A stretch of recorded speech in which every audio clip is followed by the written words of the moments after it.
The lesson. Oh, yeah. You're 11. You've had enough school. Yep. Halfway through year 11, to be fair. And then you've gone to Europe. Yeah. You've won this best trick comp. Yeah. Well, I mean, yeah. And then I guess once that happened, you know, what sort of doors opened for you? What sort of opportunities within skateboarding happened from there? I mean, it was kind of crazy. Like, even before, like, I had the plan. I think it was like a month and a half. I had my flight booked. Basically, like, the first day that I rocked up in France, I went skating and, like, with the Cliche team and, like, all not a Cliche team, but, like, the people, like, that were filming for the Cliche video and already, like, doing stuff. So there was things already, like, you know, in motion. Yeah, to, like, get done. So, like, went skating them first day, filmed, like, a few tricks already, like, just, you know, straight away. Went back to Cliche and they kind of just offered me, you know, like, if I want to ride for them, like, you know, and I was like, I just, you know, I hadn't met the team or anyone really at that point, so I just wanted to, like, cruise into it with no, you know, like, you know, so I just didn't really know what I was getting into, really. You're 17, you quit school, you just, like, in Europe, man, like, fuck, like, I don't even know where Europe was on a map, man, like, to tell you the truth, like, you know, it was like, you know, so I got offered to ride for them, and then we went on the trip, and pretty much, like, after a week of, like, being with the dudes, I was like, like, let's do this, you know, like, and then that comp after that, you know, it was just kind of like, you know, there was just small parts that kind of, you know, that all sort of pieced together. So, like, like, I mean, I had no plan really. Like, I was just, like, you know, just trying to stay loyal and, you know, and do the best I could, really, you know. Yeah. So that was it, you know, like, yeah. Like I say, I had the plan and I knew what I kind of had to do, but there's no book, or you don't go to uni, you don't, you know, like, study for this, like, and this is still to this day, like, you don't, you know, just learn as you go. Yeah, I mean, yeah, like, yeah. Now, I remember at some stage you landed, I think, your own board or your own sneakers, or maybe both. I mean, yeah, I mean, overall, I reckon there's probably almost close to, like, 30 pro boards I had over the span of my, like, pro career. So, like, I still have all those boards basically and everything. So, like, yeah, they, like, yeah. So what company was that? Was Cliche, like, basically from the start, you know, like, I had my sponsors that were, like, in Australia and everything that, you know, like, that helped me through the way. But after that, it was all Cliche. Yeah. So how old were you when you had your first board? End of 18, probably 9. Yeah, like, after that trip, like, the trip was supposed to go for basically a month and a half, and I ended up staying away for 6 months in overall time, like, you know, like, so after that comp, stayed in France, and then we just did trips like Switzerland and all that sort of shit, and then went to the States, came back, and then, like, it pretty much ended with me, like, in Europe, going to the States for, like, a few days, going to Hawaii, back to the States, back to France for the premiere of the Cliche, and then back to Australia the next day. So I, like, spent, like, more time in 1 week in the air, I bet you, than like, anything.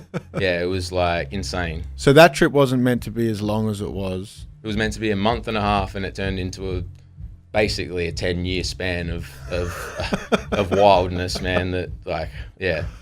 I'm shocked to even think of this stuff now, because, yeah. Now, I mean, when you got your first board, can you remember what that feeling was like? I mean, it's a bit of a weird one, because to me, that's not what I was like. That was, like, the bigger picture of it.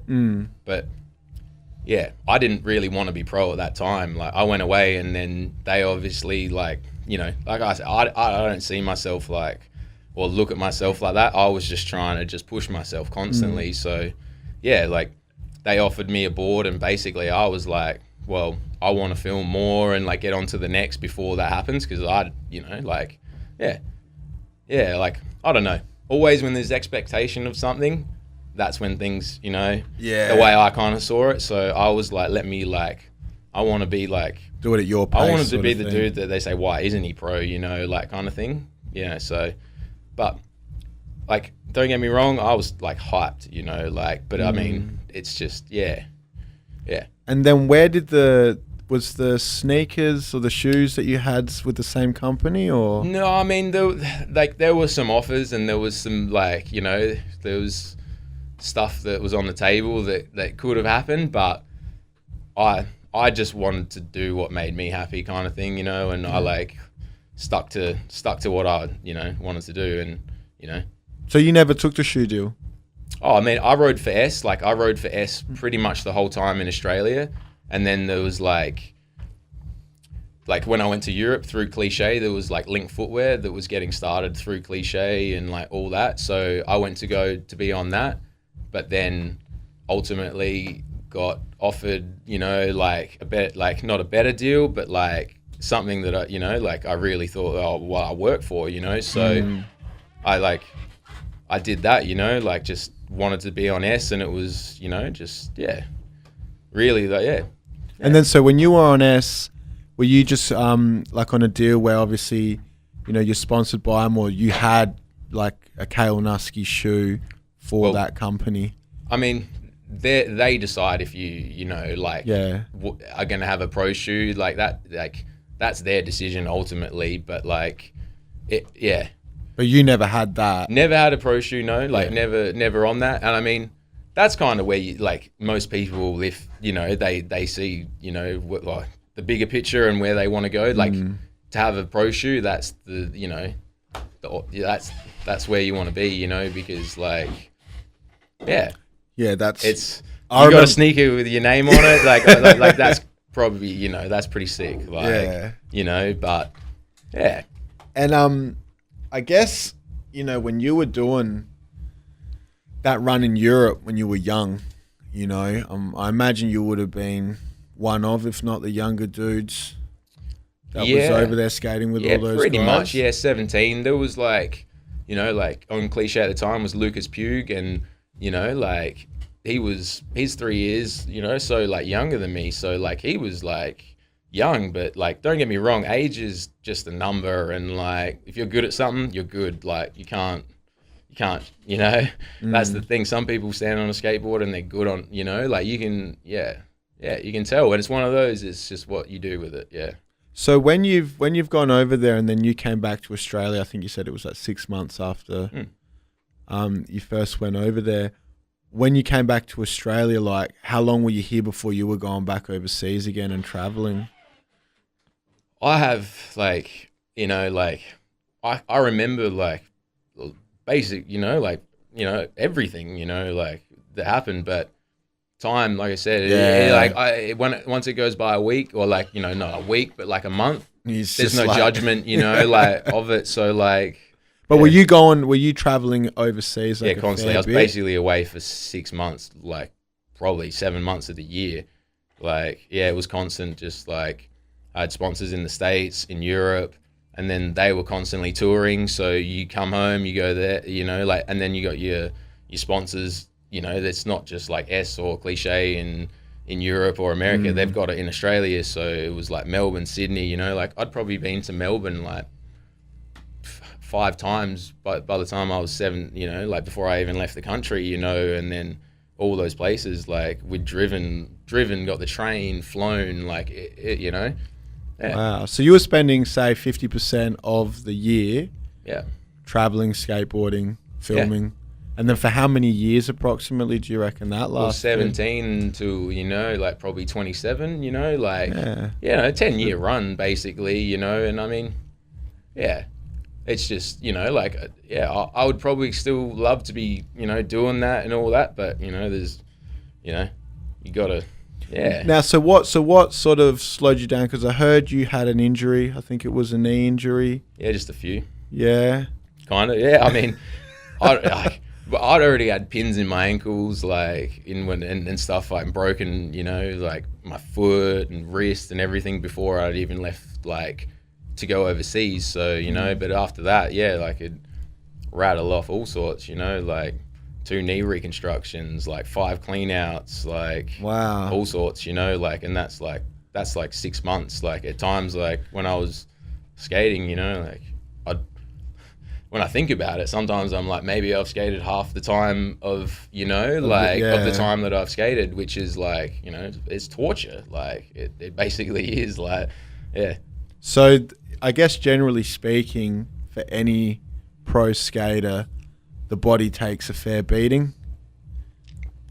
Yeah and no. I mean, I got my injuries through like no fault of my own, but I just, you know, like you got to push yourself. Like unless you push yourself, how far do you know you can go? You know, like really. But after a certain time, like once you hurt yourself, like, you know, like there's things that just, you know, it just becomes like, you know, favoring and like, you know, 1 minute this knee sore, next thing the ankle's stuffed, and then next thing you're walking crooked and you can't even sit and like, you know. Wow. But like I said, like skating's it's something that unless you know, like unless you've done it or like, you know, you get the hang of it and just flipping a board and, you know, like, you know, you're flipping a board and landing back on it and, you know, like, it's something else. So I guess, do you remember like what the final injury that you had was that made you go, okay, I have to, you know, step back from this now? Oh, like don't get me wrong, like to this day I still want to go and get out and do all the things that I used to do, but time and a place comes when, you know, you got to, you know, like think of, you know, like I was working and all that sort of stuff. If I didn't have time to sit back for 6 months or, you know, like, or 2 months with, you know, laid out to like, you know, you just don't have that luxury, you know, like, you know. So you still roll around on the board every now and then though? Yeah, I still skate every week, you know, like now I still get out, like I try to, you know, like 3-4 times a week if, you know, like I can, but yeah, I get sore, but it's tough, you know, like, yeah, I can say I finally found the point where it's, you know, and I just go out to have fun and, you know, like when I know, like, or when I feel it, I go out and I enjoy it, you know, like every day's different, but I work with what I got and yeah, it's just like that. Do you have any, because I remember I used to skate a little bit, obviously that's how I used to see you skate in the parks, and I remember, you know, certain stacks that I had that are just like fucking memorable, I'll never forget. It rattle you, man. Yeah, like and really. Yeah, you're not on grass and you don't have medical staff waiting for you, man. You fucking like, I didn't have a phone. I snapped my toes in half and I like had to sit there and like try and make my way out. Like, so what trick were you trying to do? I got pins in my wrist that from like a few years ago, and I drove a manual car home and went and had surgery. Like, you know, like it was like, you know, you just It just comes with the territory. Yeah. But I mean, fuck. I mean, I'd rather be being out and about than sitting at a desk and, you know, doing the 9 to 5 thing. Yeah. So I guess, can you remember a particular time where you were going for a certain trick, whether it's on a rail or something, and you just fucked yourself? Basically, the wrist one, yeah, and it was like, yeah, the last one that I had, and that one was like, yeah. So, I mean, all of them were bad in the end, but you don't deliberately go out and get hurt. That's the thing. It's like, it can happen any day, you know, like, well, it's like 3 foot or something is the most dangerous height for somebody to get hurt, you know, like, and that's nothing, you know, like, so.